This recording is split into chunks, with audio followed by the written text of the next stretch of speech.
Hello, everyone. This is the second part of the lecture series on principal component analysis. We are going to talk about loadings.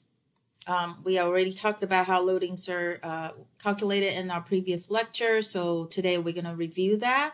We're going to review how the principal component scores are calculated, and then we'll use those to calculate the variance of the principal component scores. And those become the variance explained by each of the principal components. Then we can calculate the proportion of variance explained. Using that, we can create our scree plot. And then by looking at the plot, we can then make decisions about what's the best number of principal components. That will finish up our topic on principal component analysis. So how do we calculate the principal component score for each of the observations? We do that by using our loadings. So these are the loading scores from your textbook. We have 4 X features: murder, assault, urban pop, and rape. And these 4 X features are used to construct principal components. So you can actually construct up to 4 principal components. When you run the lab, you'll see that by default, 4 of them are generated because you can get up to 4. So all 4 of them will be generated. The question is how important they are. So usually after a few principal components, the later ones become very trivial. So we're looking at just the first 2, but just keep in mind that in your lab, you'll see in the output, you'll see all 4. We'll run the lab actually as part of today's lecture. So you see that these are our loadings. Phi 1, 2, 3, 4, Phi 1, 2, 3, 4 for the 2 principal components. And then we can use these Phis to construct our principal component score for every observation. Now, the observations are states in the US. So we have 50 states, so there are 50 observations. We can calculate a principal component score for every state. So this is the equation, because when we generate these loadings, we can then use the loadings to construct this equation. This is your principal component equation. And we have 2 principal components, then we'll have 2 equations, and every state will get these 2 scores. So we'll see. So we have the principal component score for every state on this chart, and you can see that we can actually do a biplot to plot out principal component 1 score versus principal component 2 score using these equations. So we've seen this before, but basically these are the loadings, and the loadings are being used to construct the score for each one of them. And by looking at the size of the loadings, you can see which ones are more important than others. So just by eyeballing the numbers, we see that the murder, assault, and rape vectors, the loading vectors are more similar in size than urban pop. Urban pop is much more different from the other ones. So we can kind of see that the principal component 1 primarily captures all the serious crimes together, kind of groups them together, whereas the principal component 2 seem to latch on urban population primarily. So this green portion is a large loading number, whereas the other ones are much smaller. Okay, so we can draw the conclusion that we have reduced. So this is the process of dimension reduction, right? So we started with 4 dimensions: murder, assault, urban population, and rape. And doing this process of principal component analysis help us identify that 3 of them cluster together, and the other one is sort of separate or orthogonal or independent or uncorrelated from the other ones. And so we have reduced the dimensions from 4, the complexity of the dimension, to 2 factors. So that's the insight, right? The 3 crime-related features are kind of grouped together. Urban pop is sort of separate. So how do we get loadings in R? We can use this $ rotation sort of parameter to get the loadings. So these are the loadings, and you can see that we actually, when you run PCA analysis. In R, you actually get 4 principal component and components rather than 2, right? So your book only shows you 2. Another interesting observation is that the signs are opposite. So your book actually, this table over here actually shows positive values for principal component 1, and the loadings are all negative in your R output. And that's fine because the software packages can implement the principal components in several different ways. And so sometimes you get positive, sometimes you get negative. But because these things are all sort of orthogonal to each other, so the solution really doesn't matter. You can go either direction. The answer will always be the same. So you can see that the book and your R output are just mirror images of each other. Your book shows you how to translate the mirror image. Basically, you just add a negative value to all the equations. You'll be able to flip the signs. Okay, so how do we calculate principal components scores? Okay, so for each stay, you can calculate the scores. And so what you do is you can take the raw value. So these are the first 4 columns, x1, 2, 3, 4. These are the raw values from the data set. And then I'm going to show you how these numbers get translated into PC scores. So what we're going to do is we're going to go see a Google Sheet demo. You can click on this link. You can also just go to our course website, external course website. There's a link to it. So this is where you see the raw values in an Excel, well, in a spreadsheet, and then we can start to do some calculations. So how do I get these numbers? Well, these numbers actually provided by your data set. So if you look at this lab, the US RAS, it's actually a built-in data set. So what we can do is we can load this, and then we can actually see the values, right? So if you use this view, the V has to be capitalized. The view command will bring up this spreadsheet, very nice. And so I'm primarily interested in California, 3 states. I'm just using the 3 states as examples, but you could see this data set is actually all 50 states, 50 records. So I'm gonna pick on California, Vermont, and Virginia to demo the calculations. So these are the 3 states I have, and I basically just copy and pasted the numbers over here. So these are the raw values being provided to you. You could see that these are very different scales, right? So murder is probably calculated in a different way from assault. And then population, again, 91. What does that mean, right? So you have to go back to the data dictionary and see the definition of these numbers. But basically, these are numbers on very different scales. So what we do is in principal component analysis, because it's all sort of linear algebra, measurements of distances and so on. So the raw distance measures are actually very highly influenced by scale. So what you want to do is you want to descale these values, especially if they're measured on different scales or different units. Then you want to standardize them. So how do we do that? Well, first of all, we have to center them. So that means we have to shift all these numbers and make them all zeros. So what I can do is I can show you. Okay, so these numbers, how do I calculate? How do I center a value? Well, I have to, first of all, figure out what I do not have the equations over here. So, oops, I will have to fix this. Let's see. So if we go back here, you can actually apply the means. Okay, so I can calculate the mean for each column, each variable. So the mean for murder is 7.788. So what I can do is I can just take this number and minus 7.88, and that's how I get 1.12.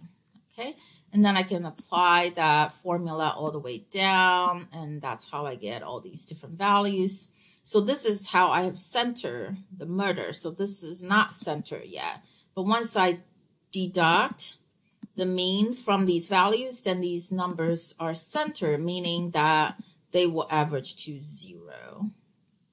Okay, and then you would do the same thing with these numbers. Assault mean is 170.76. So what I will have to do is take this number and minus 170.76, and that's how, whoopsie. Okay, so do not need 2 periods. So we will just do this and apply the formulas. Okay, so you will do the same thing. All 4 of them will be centered. And once they're centered, the mean is 0, but the standard deviation is still very different. So they all have their own standard deviation. The size of the shape of the distribution is very different for each one of them. So what we want to do is we want to standardize them and put all of them on a standard deviation equal 1 kind of scale. So how do we do that? Well, it's very simple. We would just have to divide these numbers by their deviation, by their standard deviation. So these are the numbers. So this number comes from, if we get the standard deviation over here,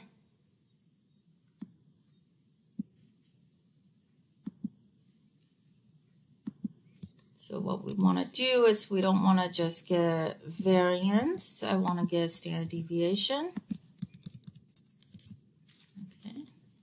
Then I can run this. So the standard deviation is 4.36 for the first one. So what I do is I can take this number and divide it by 4.36.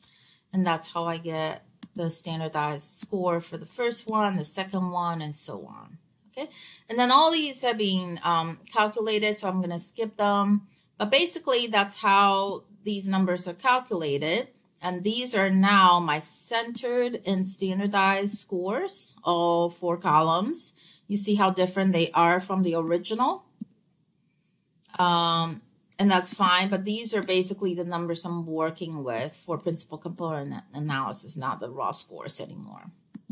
So using these numbers, the optimization algorithm for principal component analysis will figure out the optimal equation for the first principal component and the optimal equation for the second principal component. So these are the equations. And then what I do is I just plug in the numbers, right? So now you can look at these numbers. This is blue. Maybe not. Anyways, so these are the numbers, and this number is basically this equation. Okay, so I can copy this equation, put it in here. Okay, so murder is basically this. Assault is this number. Urban pop is this number. And rape is this number. Okay, and that's how we get the principal component score for the first state. So this is the PC1 score for California. And then we do the same thing with all 50 states. And then we can also use this equation to get a PC2 score for each of the states. And that's how we calculate these things. Now, this is how you would derive them by hand, right? But I want you to double check and see that you can actually easily get the principal component scores using the score vectors right over here using this command over here. So I haven't run my model apparently. Let me do that. Okay, so this command over here, $X, will give you all the principal component scores. So you will see California is minus. Is it the first one? No, that's the fourth one. Okay, so the first one, California is minus 2.498. Is that the same? Yeah, it's pretty close. So we did the correct calculations.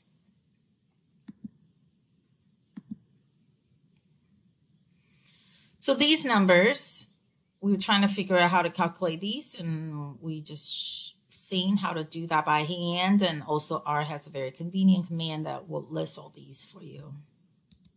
Okay, so you will basically use $X to get all these values, or you can calculate them by hand if you want to.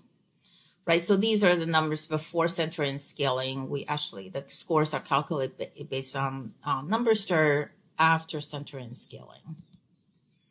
Okay, so why do we center or scale our values? Well, principal component analysis calculations are based on Euclidean distances. They're highly influenced by scale and unit. For example, murder count can be in the dozens, population can be in the millions. I don't know what units they use, but they must have been measured because murder is a very different concept from population. So they're probably measured in very different ways. So what we do is we standardize all these numbers. So murder and population are put on the force to be on the same scale of mean equals 0 and standard deviation equal 1 for all of them. Okay, so you can see now California is high on PC1,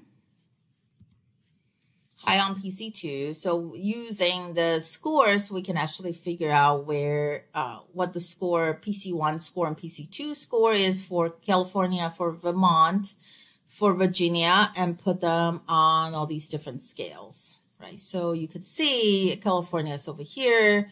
Vermont is over here, and Virginia is, well, Vermont's in the lower left corner, and Virginia is right in the middle. So it's it has an average PC1 score and average PC2 score. So recall that we optimized the principal component analysis line by doing projections, and we actually add up all the projections. And we call that the eigenvalue for PC1. And that's actually the magnitude of PC1. It's also happened to be the variance explained by PC1. Okay, so now we're going to talk about variance explained. Okay, so remember that we can use $X to generate all the PC scores for the individual states. I only show you 3 states, but we actually have all 50 states. So you can list all of these. And then once you have 50 scores, then you can actually calculate the mean and standard deviation of the scores. And that becomes the variance explained by PC1. Okay, so you can simply do a var command to calculate the variance for the PC1 scores. You can also calculate var, variance for all the PC2 scores. And once you add them up, if you only have 2 components, then you just add up these 2 variance scores, then you'll be able to get the total variance explained. Okay, there's another command that you can use. So this is basically var. You could do a variance, right, of the X, $X is the PC scores. Okay, so what we want is the first column. So $X will give you 4 columns, 1 for each of the principal components. So what we want to do is access the first column. So that's PC1. And then we can also do a var of my PCA $X, asking for the second column. So that would be the variance for the second principal component. Okay, that's also what we call the eigenvalue for PC1, eigenvalue for PC2, and these 2 numbers will add up to your total variance explained. Okay, so this is just a lot of jargon, but I want you to see how these things actually all sort of match up and come together. Just different sort of names for the same ideas. Proportion of variance explained, right? So this is just to recap what we just talked about. Total variance explained is basically the variance explained by PC1 plus variance explained by PC2 if you only have 2 principal components. And then we can calculate the proportion of variance explained by the first principal component and then the second. So this is variance explained by PC1, we can do a shorthand of V PC1 and then V PC2, right? And the proportion that's explained by PC1 is basically just its variance explained, okay, divided by the total variance explained, because we only have two principal components. It's just the first one plus the first two. So that's the equation. The second one is the same thing. You take the second variance explained, and then you divide that by the total variance explained by the first two. Now, you could run my PCA. This is another way of accessing the variance. You can do $ standard deviation, and then you square the term to get the variance. You will get all these variance explained numbers. So this will be the result, right? So if you do the $ standard deviation squared 2, then you'll get these numbers. These are your variance components. And you can add them up. We actually get 4 instead of 2 because R actually produces 4 principal components, not 2. Okay, so this one, this number 2.48 is your first variance. Your variance for the first principal component. This is the second one. And then we also get the third and the fourth. So technically, if you want to calculate the total variance explained, you should include the third and the fourth if the math produces 4 components. And then what you do is you will just have to add third and fourth to the total, right? At the bottom, the top will remain the same. So this is how you will calculate the proportion. So this is basically the proportion of variance explained PV tells you like sort of out of all the variance that we have, how much is being explained by the first principal component, the second principal component. And so if you are a principal component and you explain a lot of variance, that means you're a very important principal component. And we like you a lot. You know, if you explain very little variance, then that just means you're a very unimportant principal component. We're probably going to drop you. Okay, so again, just a recap, this command var, looking for $X column 1 will produce the first variance, sort of the variance for the first principal component. This is the command for the second principal component. All right, and then we can start, once we have these numbers, then we can use them to create what we call a scree plot. Okay, the scree plot is basically a plot of the proportion of variance explained by principal component 1, so PV1, and 2, and 3, and 4. Okay, so you will see that principal component, because they're being produced in terms of how significant they are, the first one is always more important than the second one is always important than the third one, and so forth. So your scree plot will always go down like this. You can also do a cumulative. Okay, so at the bottom below the graph is the R command that's being used to produce the scree plot. Okay, you can also do a cumulative scree plot, meaning that the first one is just PV1, the second one is PV1 plus PV2, the third one will be the first 3 added together, and the last one will be all of them. Okay, so the question is, you have the scree plot, and when you have 4 X features, you can always get up to 4 principal components. But our goal is to do dimension reduction. We don't want to have all of these. And sometimes, when you get to the later principal components, they become very trivial, and we do want a way to drop them. We want to be able to just hone in and focus on the most important ones. So how do we do that? This decision is relatively subjective, and you do it basically by eyeballing. There's no mathematical equation that tells you exactly what's the cutoff. So what we do is we look at the scree plot, and we say, well, these principal components are ranked in order of importance. The first one is more important than the second one, and so on and so forth. So we want to be able to drop the last ones that are trivials. But what's our definition for being trivial, insignificant, unimportant to drop off? So the idea is we eyeball the scree plot and we look for the elbow. Okay, I'll show you where the elbow is, but basically it's the point at which PVE drops off significantly, and it's a subjective process. There's no objective decision rule. So what you do is you eyeball this, you look at this, and you say, well, where does this thing start to flat out? So when we say flatten the curve, where does the curve starts to flatten?